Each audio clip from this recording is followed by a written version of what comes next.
Bismillahirrahmanirrahim. Assalamualaikum warahmatullahi wabarakatuh. Selamat sore dan salam sejahtera buat kita semua. Alhamdulillah, puji syukur tentunya kita panjatkan kehadirat Allah Subhanahu wa taala, Tuhan yang Maha Esa, Tuhan yang Maha Kuasa, masih memberikan kita kesempatan untuk bertemu walau hanya dengan melalui online yang sesungguhnya pertemuan itu terbatas hanyalah melalui sebuah media pembelajaran yang kita tidak bertatap muka langsung. Namun patut kita syukuri bahwa pertemuan ini sesungguhnya memberikan kita motivasi bahwa belajar itu tidak terbatas. Dimanapun kita berada, kapanpun waktunya, insya Allah tetap kita senantiasa untuk belajar dan belajar terus. Itu yang pertama. Yang kedua, melalui kesempatan ini pada mata kuliah perencanaan pembelajaran program studi pendidikan biologi.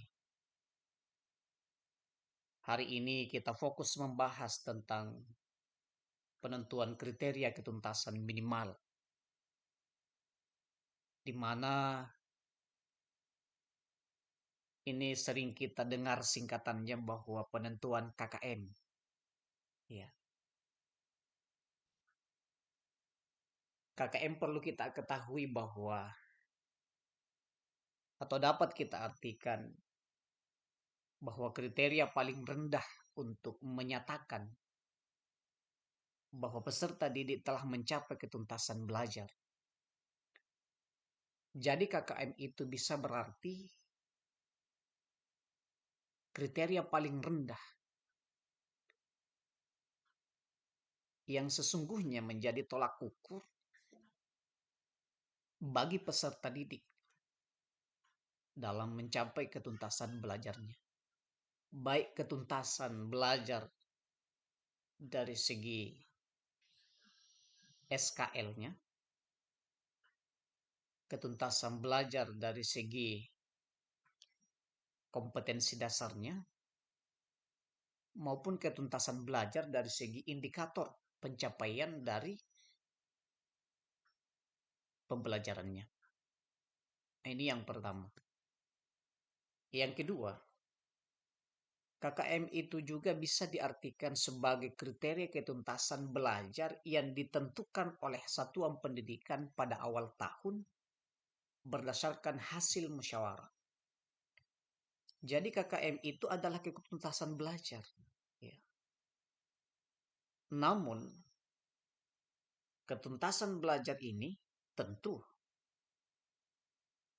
harus dilakukan atau ditentukan oleh satuan pendidikan pada awal tahun. Awal tahun dimaksudkan adalah awal tahun pembelajaran. Tentu sebelum semester 1 berjalan pada proses pembelajarannya. Ya. Ini dilakukan oleh siapa? Nah, tentu dilakukan oleh para guru-guru yang ada di satuan pendidikan tersebut. Ya kalau di SD ada namanya guru kelas. Di samping itu tentu ada namanya guru mata pelajaran. Ya kalau di SMP, SMA, ya tentu ada juga namanya guru wali kelas. Di samping itu tentu berdasarkan dengan guru bidang studi atau mata pelajaran. Ya.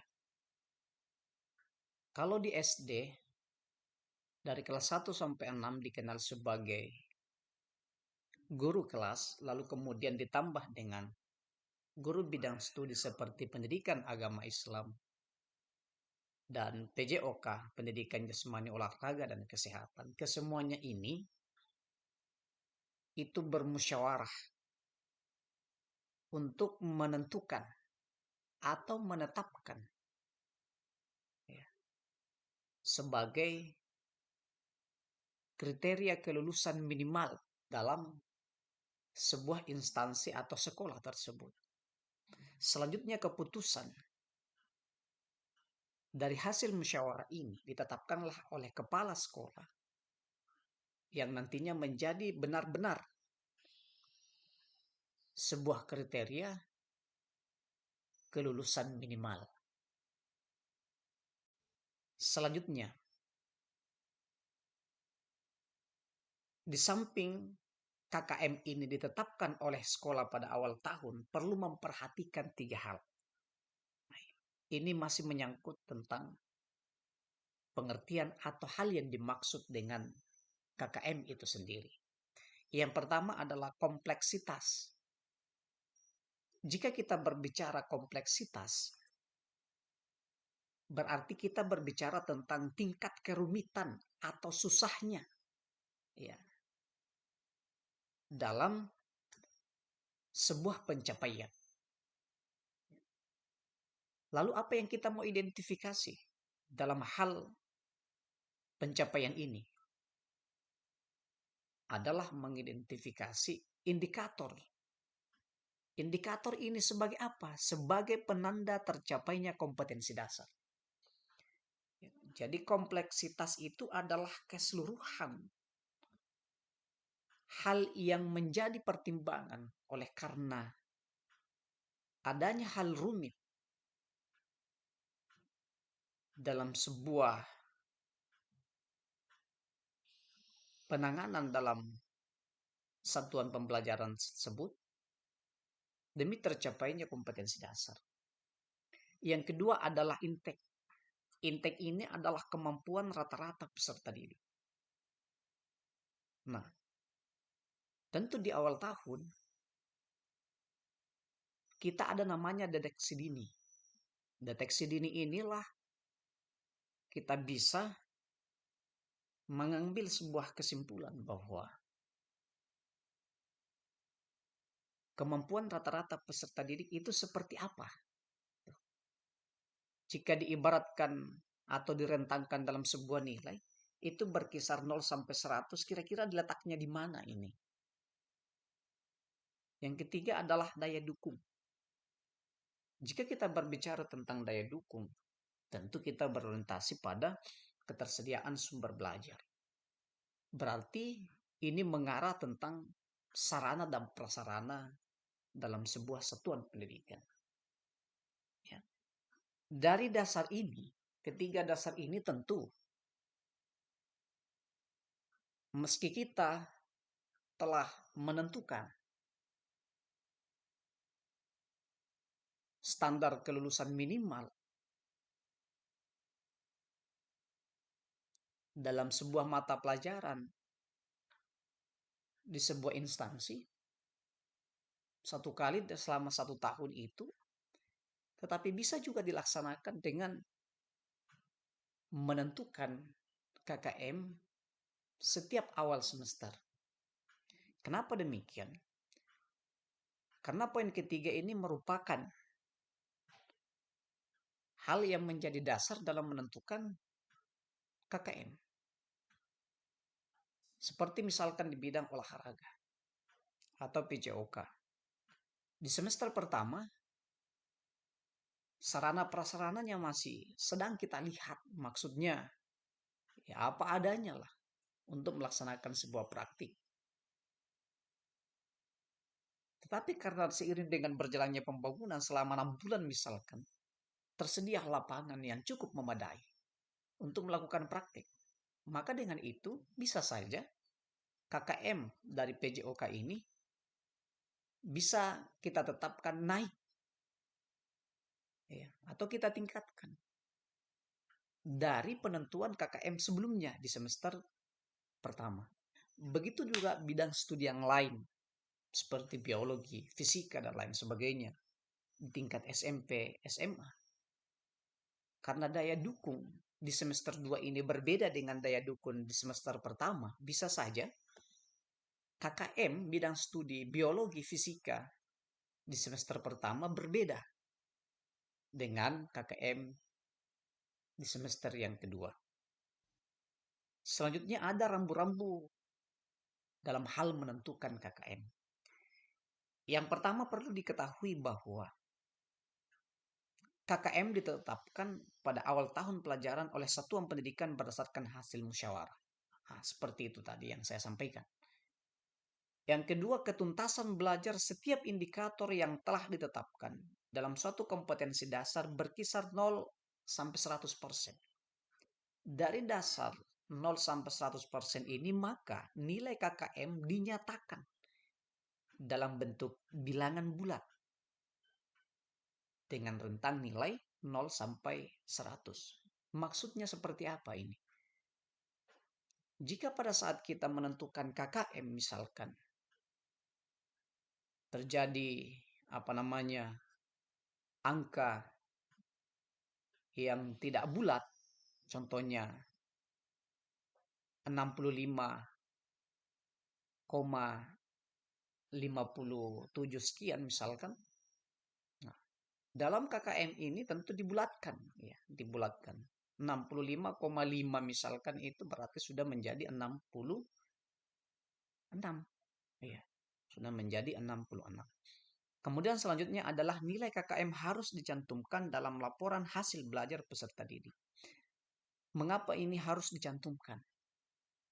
Karena KKM itu menjadi acuan bagi peserta didik,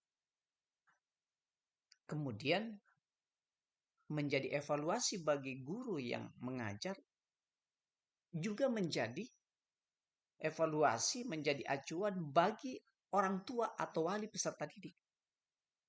Karena itu harus dimasukkan ke dalam laporan hasil belajar peserta didik atau dikenal dengan rapor peserta didik.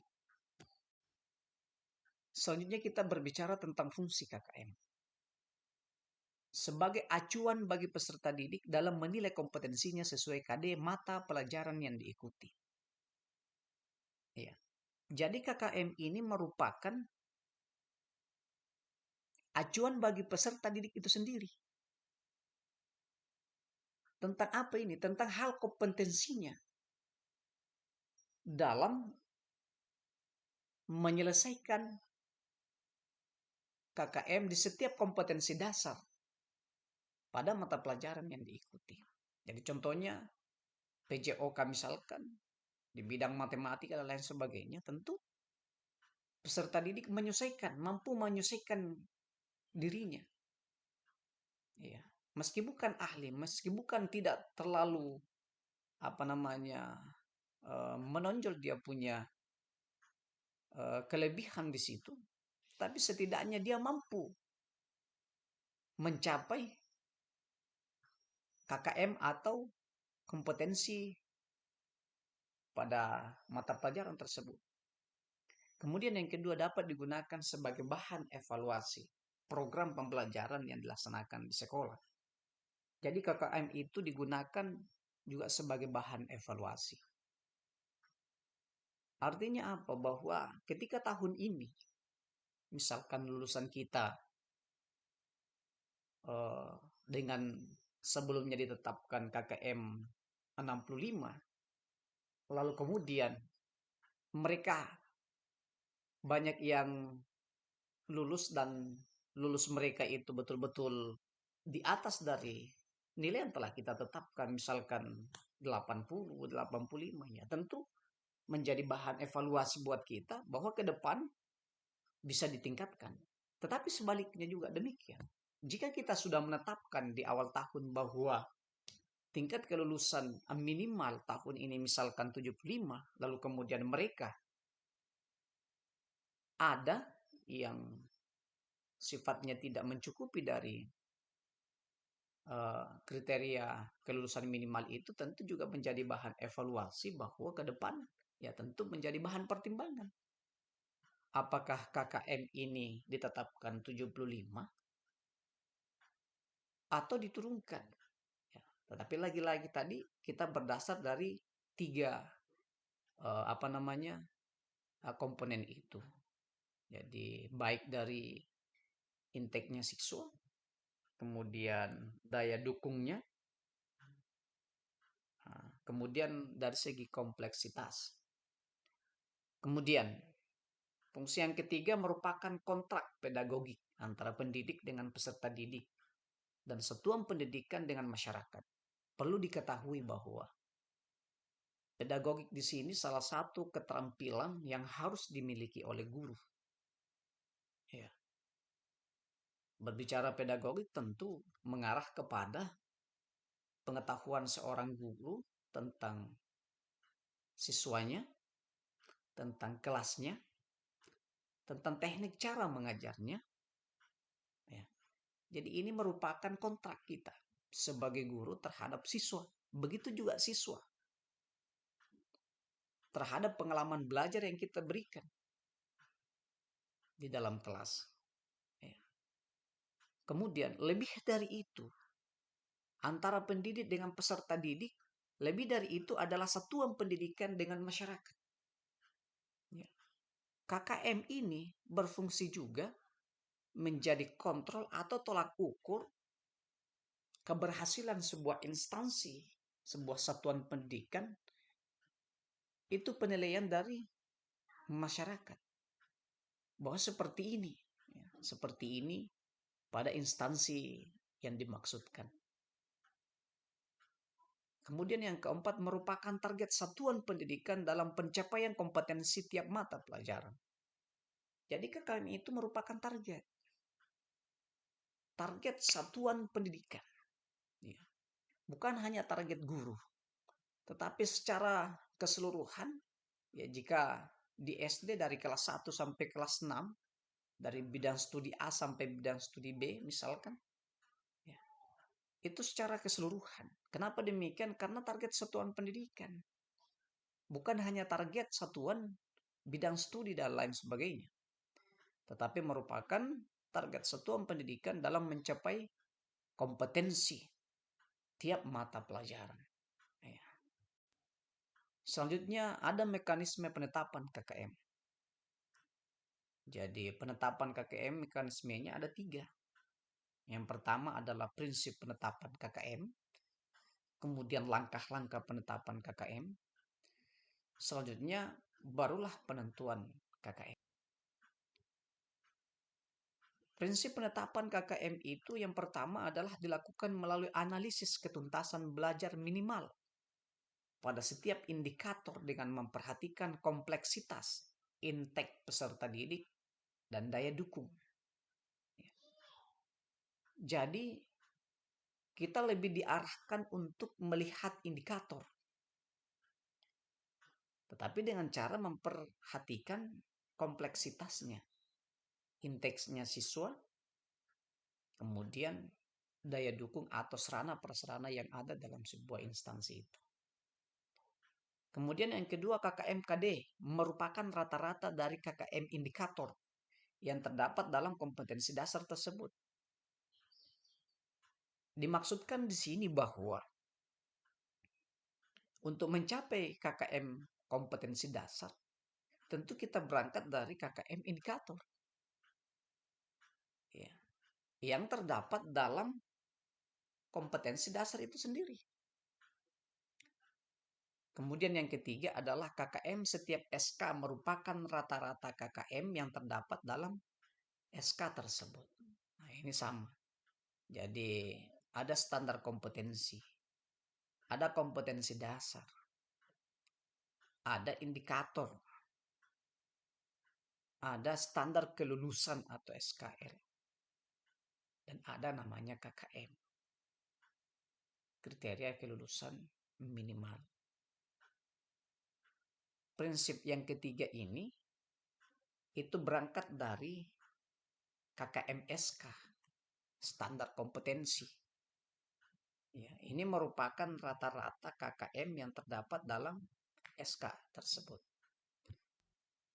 Kemudian yang keempat, KKM mata pelajaran merupakan rata-rata dari semua KKM SK yang terdapat dalam satu semester atau 1 tahun pembelajaran yang dicantumkan dalam laporan hasil belajar atau rapor peserta didik. Iya, jabaran dari standar kompetensi dasar itu, itulah indikator. Iya, itulah indikator. Dari hasil kompetensi dasar, hasil KKM indikator, maka lahirlah KKM kompetensi dasar. Dari kompetensi dasar ini, dari KKM ini, maka lahirlah standar kompetensi. Iya, standar kompetensi. Yang kelima, pada setiap indikator atau kompetensi dasar dimungkinkan adanya perbedaan nilai ketuntasan minimal. Ya, jadi bisa saja berbeda antara indikator, pencapaian indikator, setiap indikator, dan pencapaian terhadap kompetensi dasar. Iya. Ya. Hasil penetapan KKM oleh guru atau kelompok guru, mata pelajaran disahkan oleh kepala sekolah untuk dijadikan patokan guru dalam melakukan penilaian. Iya. Jadi dari hasil kesepakatan musyawarah antara guru kelas, wali kelas bersama dengan guru mata pelajaran, itu selanjutnya disahkan oleh kepala sekolah yang dijadikan sebagai patokan guru dalam melakukan penilaian. Itu sudah dipatenkan ceritanya. Kemudian yang ketiga, KKM yang telah ditetapkan akan disosialisasikan kepada pihak yang berkepentingan, baik peserta didik, orang tua, dan dinas pendidikan. Iya. Jadi harusnya ketika kepala sekolah sudah menetapkan KKM mata pelajaran sekian, ya, maka di setiap guru bidang studi itu atau guru kelas harusnya menyampaikan, mensosialisasikan kepada peserta didik bahwa indikator KKM kita tentang ini itu sekian. Kemudian kompetensi dasar kita sekian. Standar kelulusan kita itu sekian. Lahirlah KKM mata pelajaran kita ini sekian yang harus kita capai. Iya. Kemudian orang tua atau wali peserta didik itu juga harus tahu. Kenapa? Untuk mengontrol anaknya. Sejauh mana kemampuan dalam melakukan proses pembelajaran sehingga mencapai KKM ini. Ya, baik KKM indikator, kompetensi dasar, standar kelulusan, dan terakhir adalah bidang studinya.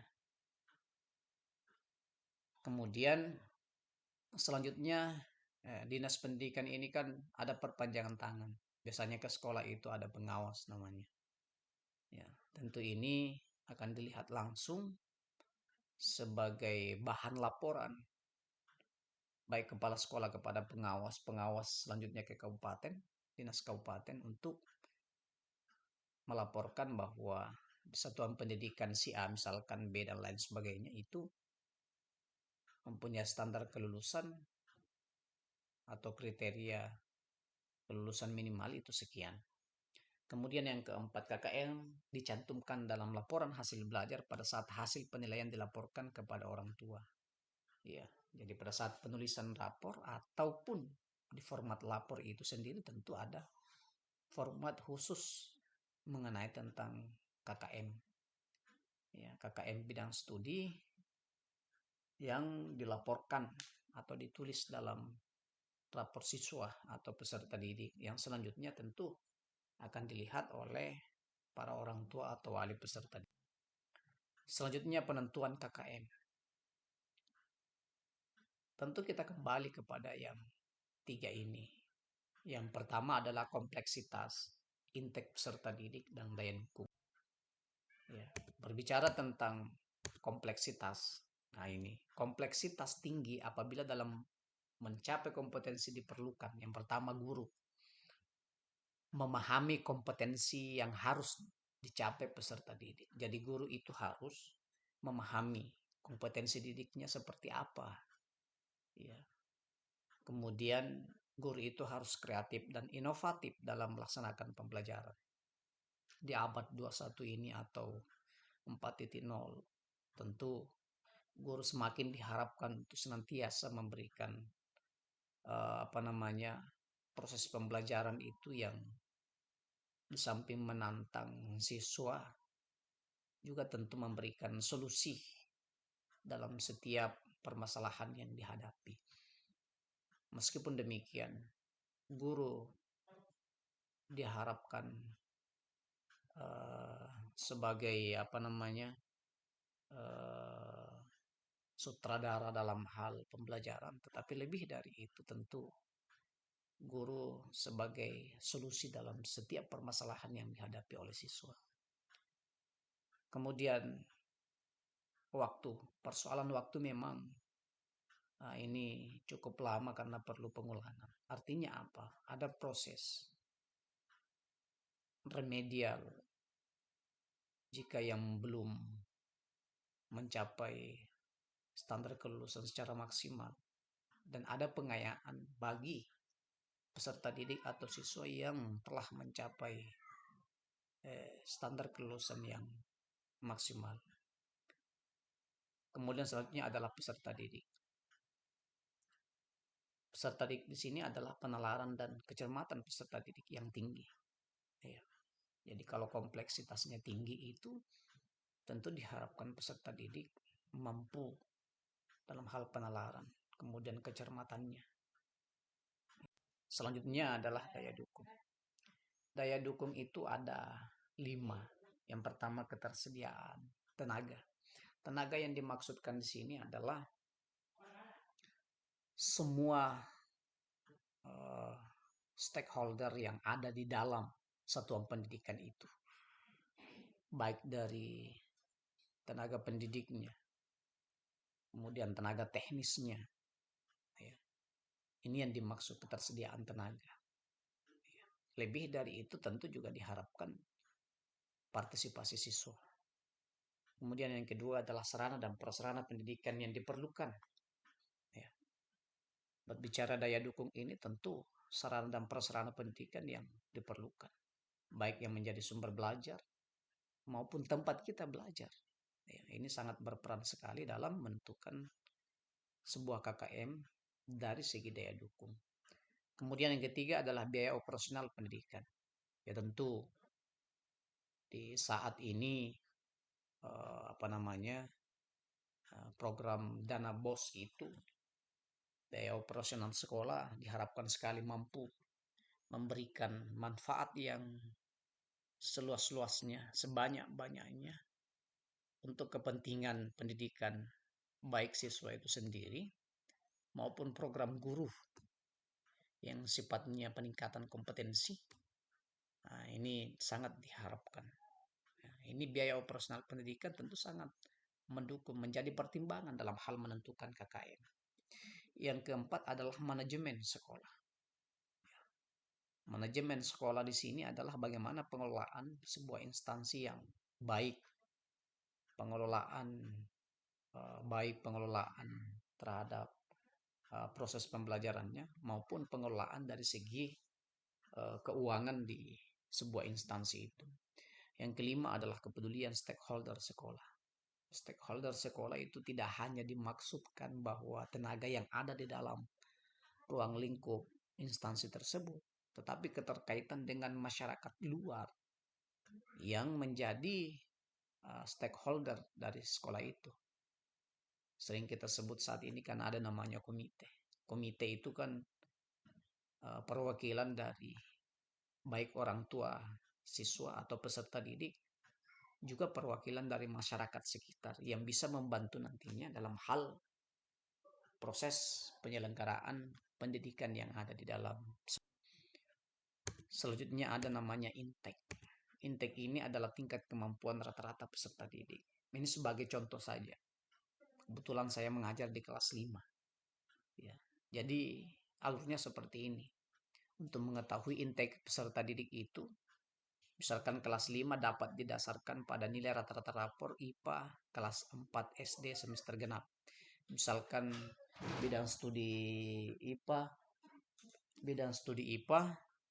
itu dilihat dari eh, rata-rata rapor pada saat dia di kelas 4 semester genap. Begitu juga selanjutnya. Ya. Ketika dia berada di kelas 6, itu didasarkan pada tingkat pencapaian KKM peserta didik di kelas 5 SD di semester genap. Nah, itu ketika kita ingin melihat intake-nya. Nah, makanya sebenarnya kalau dia peserta didik baru ada namanya eh, deteksi awal. Deteksi awal itu bisa dilihat dari mungkin pada saat dia pengenalan lingkungan sekolah. Nah, itu. Kemudian selanjutnya ada format KKM. Jadi di sini ada kompetensi dasar dan indikatornya apa. Kemudian KKM kriteria penetapan ketuntasan, ada kompleksitas daya dukung intake. Kemudian lahirlah nilai KKM. Selanjutnya, ya ini contoh penetapan KKM. Misalkan mendeskripsikan hakikat bangsa dan unsur-unsur terbentuknya negara. Ini kan kompetensi dasar. Kemudian yang 3 ini merupakan indikator. Nah, untuk mendapatkan KKM kompetensi dasar, maka kita melihat kita berangkat dari KKM indikator. Dilihat dari kompleksitas, daya dukung, kemudian intake. Nah, ini contohnya. Kita lihat, nah, dapatlah nilai KKM 75. Itu dari mana? Bahwa KKM KD itu adalah jumlah KKM indikator per jumlah total indikator. Ya, kalau misalkan indikatornya 3 ya dibagi 3. Ya, dari 78 ditambah 68 ditambah 78 itu dibagi 3. Maka lahirlah KKM kompetensi dasar yaitu 75. Ya. Saya kira cukup sekian apa yang saya bisa sampaikan pada kesempatan ini. Terima kasih banyak atas perhatiannya dan saya ucapkan Assalamualaikum warahmatullahi wabarakatuh.